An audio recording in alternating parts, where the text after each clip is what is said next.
Now, to be fair, throughout my 7-figure portfolio that currently earns me around $89,000 per year in dividends, or around $7,448 per month. There's tons of different positions in this portfolio. Some of them are larger, some of them are smaller, and some of these positions are more growth focused, but a lot of these positions in my portfolio are quite income focused. Now, even though I'm not an income-focused investor, I do want to have some parts of the portfolio that are much more focused on growth. Things like my 1,001 shares of Apple stock, for example. I have had a goal to build out a portfolio. I started when I was 24 years old, now I'm 32, to build out a portfolio that not only could take care of things like my cell phone bill, my car insurance, or even things like my rent or mortgage. Now, at this point, it's pretty cool to say that this portfolio alone, if I were to want to, could cover all my expenses and then some. But as of right now, I'm still reinvesting all the income into more shares of more stocks and ETFs, as you guys likely watch on my videos consistently. But in this video specifically, you saw the title of it, I want to go through 7 different ETFs within my portfolio that are sort of more or less core positions, larger positions, that as of right now could easily cover my entire mortgage and then some.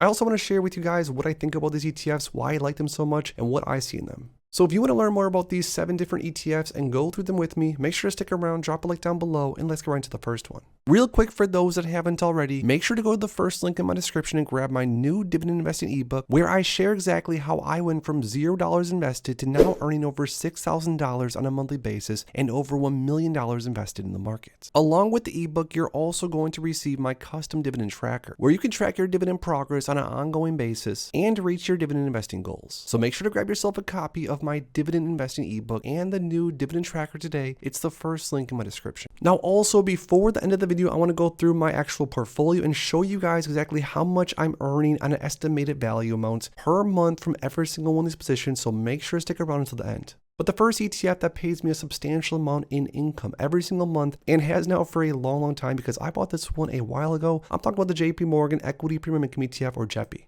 Now, JEPI came out several years ago and it was super popular for a good reason. This ETF basically gives you exposure to the S&P 500, but also gives you exposure to massive income potential because of the strategy to write cover calls and earn a lot of premium, which is distributed to investors like myself in the form of dividends consistently.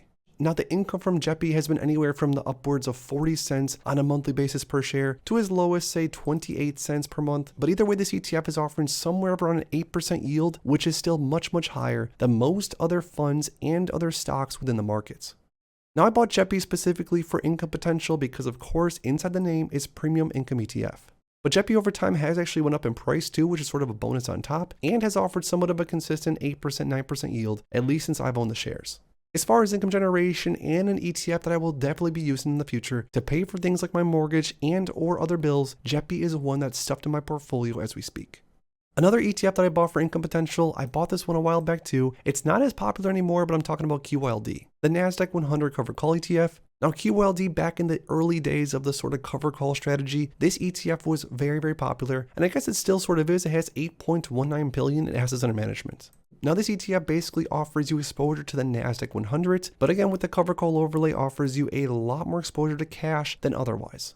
Now, historically, the monthly distributions for QLD have honestly been pretty good. The actual performance as far as the ETF though, it has unfortunately traded down and to the right during many periods over time. But with QLD's most recent distributions, anywhere from 17, 18 cents down to as low as, say, 16 cents, still this ETF is offering a 10 to 12% yield. And honestly, believe it or not, this ETF has offered somewhat stability to my portfolio. And just as a little hint, I own a ton of this one. This ETF alone pays a lot of income to my portfolio consistently. Definitely not one of my favorite cover call ETFs across the entire market, but back in the day when I first started getting into these sort of investments, it was one of the only ones out there. And honestly, it's offered a pretty good total return for me so far. Now, as far as high quality goes, this is one of my favorites across the entire market. I'm talking about JEPQ, the JP Morgan Nasdaq Equity Premium Income ETF. This, of course, is similar to JEPI, only instead of giving you exposure to the S&P, this one gives you exposure to the Nasdaq. Now, JEPQ, because it offers that exposure to the Nasdaq, this ETF has done very well over certain time frames. And not even price performance, but the dividends for JEPQ are massive. 55 cents all the way down to, say, the low 30s. But either way, this ETF is offering somewhere around an 8, 9, 10, 12% yield, depending on how far back you want to go. This ETF is one of the ones I wish I would have bought a lot more of in the early days because I'm up significantly as far as price return goes. And unfortunately, I bought a lot more QYLD and JEPI rather than JEPQ, but still, I do hold a ton of this one. I'm going to show you guys here in a second. And this is one of my favorites across the entire market. Now, one of my newer favorites, this ETF I started buying a lot during the last year, is SPYI, the NEOS S&P 500 High Income ETF. This is another cover call style ETF that gives you exposure to the S&P, but also utilizes a tax-friendly method, and on top of that, both buys and sells SPY options, which is pretty awesome.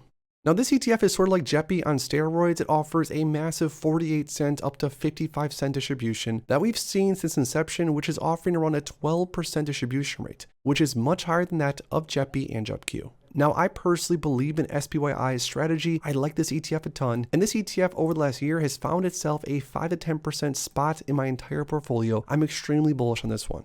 Another ETF that I've been buying a lot over the last year is SPYT. This is a Defiance ETF, which offers a 20% distribution rate as of right now.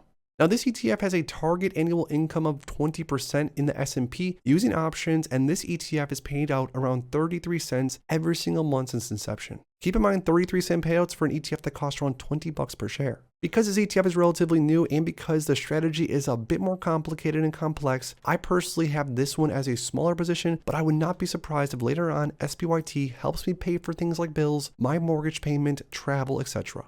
Now we're getting to the last few. One of my other favorite positions, a large position in my portfolio that has paid me and is still paying me a lot in income consistently, is DIVO, or the Amplify CWP Enhanced Dividend Income ETF. Super high quality ETF that utilizes a small basket of holdings and then sells cover calls and individual names. Now with this, you're exposed to some upside, but also some massive dividend income from day one. Now, DIVO only offers around a 4.77% distribution rate, so you're not necessarily going to get showered with income from day one with DIVO. But like I said, because of this strategy, DIVO does also offer some potential upside, which I personally have seen quite a bit of in my portfolio over the past several years.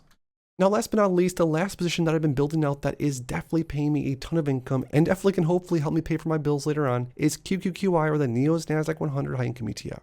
This ETF, just like the rest of them, pays out monthly. It also offers a massive distribution rate of 14.14%. Now, this ETF strategy basically utilizes the Nasdaq 100 and implements a call option strategy, just like the rest of them, does it tax efficiently, and also sometimes will purchase NDX options, which means along with the high income potential, there's also some potential for capital appreciation. Now, this ETF is relatively new, but the strategy seems very sound. Having more exposure to the Nasdaq 100 does not bother me whatsoever, and that 14% distribution rate is making my monthly income skyrockets. Now, I promised I would show all of you guys that are still watching the video, and make sure to drop a like and subscribe if you're still watching, exactly how much income I'm earning as of right now from all these different positions. Now, keep in mind, all these numbers are just estimated, but with DIVO as of right now, I'm earning like $253 on a monthly basis across the board. With QLD, for example, depending on the actual yield and distribution, we're talking $400 or $500 per month. Now, JEPI, we're talking $600 with my around 1,218 shares of JEPI. JEPQ I only have 510 shares of, but still we're talking $250 to $300 per month. Now, names like SPYI, I have around 750 shares of, and with that massive distribution, we're talking $300-400 per month. I only have a small basket of QQQI shares, 51 shares, that are still paying me around $30 per month. And lastly, SPYT, I have 257 shares of it. It's paying me around an average $80 per month. So there we have, those are 7 ETFs that I've been holding on to for a while, some longer than others, that are definitely going to help me pay for things like my bills in the future. Now, whether you build out a portfolio that's going to help you pay for things like your cell phone bill, maybe your car insurance, or maybe later on your rent or your mortgage, either way, that can definitely become life-changing. Take it from me, an investor that started at zero and built a portfolio now to the point that can pay for generally everything. But out of all 7 of the ETFs we went through in today's video, I lastly want to hear from you guys down below. If you could only choose one of them and hold on to them forever, which one would it be and why? Let me know in the comments down below. If you enjoyed this video, make sure to please drop a like and subscribe for more future content like this. Thanks as always for stopping by, and if you are interested in investing, make sure to check out these recent videos I posted right here.